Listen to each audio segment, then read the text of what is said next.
Ya estamos con Paula D'Ambrosio, la reina de los jubilados, y vamos a hablar en instantes de este plan muy interesante que se llama Remediar.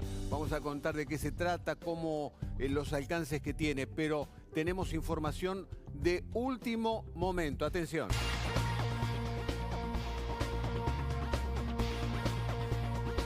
Atención, porque está la presentación, la denuncia del defensor de la tercera edad, Eugenio Semino, y tiene que ver justamente con el ajuste que se hizo de las jubilaciones. Exacto, ¿no? Porque a una semana de los anuncios del aumento jubilatorio por decreto, el fin de semana el titular de la Defensoría de la Tercera Edad, Eugenio Semino, decía que iba a presentar no un recurso de amparo, sino una acción colectiva, es decir, una denuncia formal para que la justicia se expida ante todo el universo de los jubilados, ¿sí? Por eso es una acción colectiva que no impide que de manera individual ustedes se presenten ante la justicia reclamando. Pero ¿qué es lo que dice esta acción que se presentó hace minutos nada más en la justicia de Capital? Que los jueces se expidan y declaren inconstitucional el aumento que dio por decreto el presidente Alberto Fernández. ¿Por qué? Porque en la mayoría de las jubilaciones que van por encima de los 16.500 pesos, cobran menos del porcentaje que estaba establecido por la ley anterior que está congelada la movilidad desde diciembre. El 11,3%. El 11,56%. ¿Cómo 56? Exactamente. A ver, cuando digo la mayoría de los jubilados, ¿a qué me refiero? No al gran universo, porque casi el 65% de los jubilados va a cobrar por encima de ese porcentaje. El 13%. Exacto. Pero aquellos que cobran más de 16.500 van a cobrar por debajo de ese 11,5% que estaba establecido en la ley anterior. Y entonces ahí es en donde se basa Eugenio Semino para decir esto es inconstitucional. Claro. Tienen que respetarse la movilidad de la ley anterior. ¿Por qué? Porque estaba establecida mediante el Congreso de la Nación. Habrá que ver qué dice la justicia. Vamos a ver. Falta aparte nada para 10 días para que cobren los jubilados. Por supuesto. Bueno, no, pero de todas maneras, se cobrarán los jubilados, se seguirá adelante y después la justicia determinará. Puede expedirse la semana que viene, cosa que sería extraña, pero si no, es verdad, podrían tener una modificación durante marzo. Hablemos del plan Remediar. ¿A cuánta gente alcanza? ¿También están incorporados los jubilados? Sí, están, incorporados no solamente los jubilados, sino aquella gran parte de la población que está en una situación de salud vulnerable. ¿A qué me refiero? Que no tienen una obra social, que no tienen una prepaga, que van directamente a estos centros de atención primaria, ¿no? A los hospitales para atenderse de manera gratuita. Pero esa atención gratuita no se refleja después cuando el médico le hace la receta y le dice tenés que tomar tal antibiótico, tal medicamento, tal antifebril, tu hijo tiene que tomar tal medicación, porque esa medicación no es gratuita y tiene un costo. ¿Qué es lo que trae este plan Remediar? Es un plan del año 2002 que se creó, lo creó el mismo ministro de Salud actual. En ese momento era ministro de Salud en la época de Duhalde, después de la crisis tan severa del 2001, y generó este plan para la misma situación, para una situación de crisis vulnerable social. No hay plata en el bolsillo, no hay forma de comprar medicamentos. Son medicamentos gratuitos que va a recetar, por ejemplo, cualquier médico o especialista que esté en estos centros de atención primaria. 14.000 botiquines en 8.500 centros de atención en todo el país. Medicamentos esenciales que ya no van a formar un botiquín de 35 medicamentos, sino de 50. Y dos datos muy importantes. Primero vamos a la siguiente placa. Van a abarcar dos puntos que el anterior plan no abarcaba. Procreación responsable y salud mental. Esto es fundamental. Salud mental es muy importante. Muy importante. Antes se lo asociaba directamente con algo que no era crónico, que no era de base, pero ahora se comprende que la parte de la salud mental es también parte de cómo va a declinar la salud física. La depresión. La depresión, para algunas personas es fundamental atenderlo, y esos medicamentos son unos de los más caros. Claro, exactamente.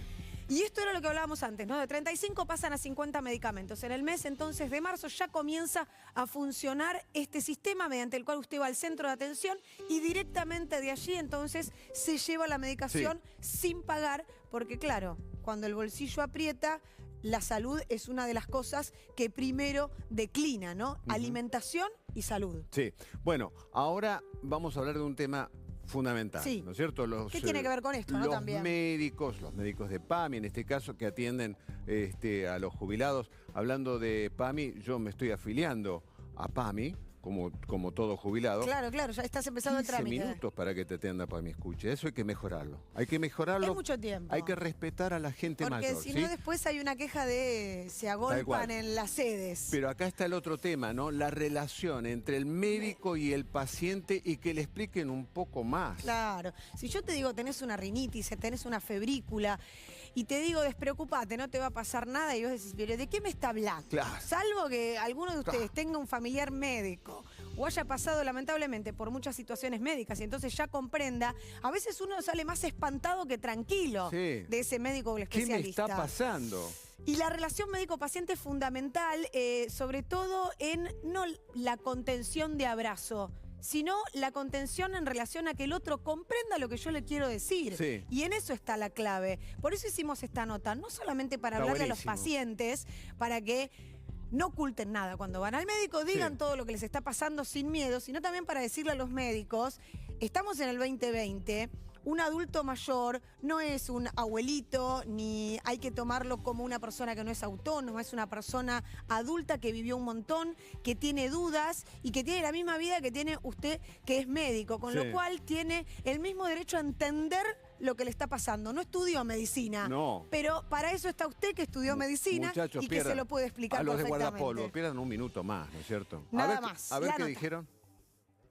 Una de las cosas que se dan es que le hablan en un idioma difícil, por ejemplo, un idioma muy técnico y que realmente la persona puede llegar a no entender y salir más espantado, perdón por la palabra que utilizo, ¿no? Con la respuesta o la propuesta que le hace el profesional a la duda que él tenía. Una relación digna entre médico y paciente es justamente conservar de ambas partes, tanto por el paciente como por el médico, los valores morales que conlleva una relación de este tipo. Por ejemplo, el respeto, por ejemplo, escuchar y, por ejemplo, contestar en forma clara por parte del profesional la pregunta o la duda que tiene el paciente o la persona que está preguntando. Yo creo que ese es el nivel de dignidad mínimo que se requiere en una relación de este tipo. Previniendo, porque muchas de las cosas que nos van a pasar porque desconocemos que nos van a pasar, la mayoría de las personas. Entonces, la mejor manera es ir cuando uno tiene una duda o nota que una funcionalidad que va perdiendo, como puede ser la habilidad para hacer determinada tarea, entonces ese es el momento de consultar y ese es el momento en donde el gerontólogo le tiene que explicar a la persona que le está pasando determinada cosa. No todo es patología, no todo es enfermedad, sino que a veces hay que adecuar la situación que está viviendo el paciente con los consejos del profesional. Justamente se lucha mucho en la sociedad para la inclusión del adulto mayor. La inclusión del adulto mayor en algunas sociedades no sucede. En la República Argentina realmente no digo que haya un nivel de exclusión, pero no es un nivel de inclusión total. No es un nivel de inclusión total. No. Hay un nivel de exclusión muy fuerte. Sí, no solamente en la parte médica, ¿no? Sino en general. Cuando vemos los carteles, cuando vemos los menús con esa letra ínfima, en general. Habría que tomar un poco más de contacto con ese adulto mayor que es parte de la sociedad, que consume como cualquiera y que tiene una actividad como cualquiera, por más que no tenga una actividad laboral. Pero por supuesto. Consultas en la página web, le pueden preguntar todo a la Reina de los Jubilados, allí está. En el 9.com.ar ingresan a la página web del canal, van directamente, pueden ver los programas en vivo, igual que los noticieros, o van directamente a la columna de Conexión Jubilados y allí vuelven a ver todo esto. Y para aclarar, la rinitis es que te cae agua de la nariz y la febrícula es menor de 37 grados. Es sencillo, doctores, no es tan complejo. Tal cual.